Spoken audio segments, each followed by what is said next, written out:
പൂനെയിലെ air force base. എല്ലാ കണ്ണുകളും ഒരു 74-കാരനിലാണ്. അയാൾ ഇന്ന് ഒരു യുദ്ധവിമാനം പറത്താൻ പോവുകയാണ്. ഇന്ത്യൻ എയർഫോഴ്സ് ചരിത്രത്തിൽ ആദ്യമായിട്ടാണ് ഇത്രയും പ്രായമുള്ള ഒരാൾ ഒരു ഫൈറ്റർ ജെറ്റിന്റെ കോ പൈലറ്റ് സീറ്റിലിരിക്കുന്നത്. അത് മറ്റാരുമല്ല, APJ അബ്ദുൽ കലാം, അക്കാലത്തെ ഇന്ത്യയുടെ പ്രസിഡന്റ്. ചെറുപ്പം മുതലേ ഫൈറ്റർ പൈലറ്റ് ആവുക എന്നതായിരുന്നു കലാമിന്റെ ആഗ്രഹം.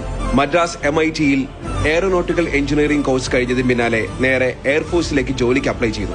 എല്ലാ പരീക്ഷകളും കഴിഞ്ഞ് റാങ്ക് ലിസ്റ്റ് വന്നു. കലാമിന് കിട്ടിയത് റാങ്ക് 9. എന്നാൽ അവിടെ ആകെ ഉണ്ടായിരുന്നത് 8 വേക്കൻസികൾ മാത്രം. തലനാരിഴയ്ക്ക് ഇഷ്ടപ്പെട്ട ജോലി നഷ്ടപ്പെട്ട കലാം അന്ന് ആകെ നിരാശനായി.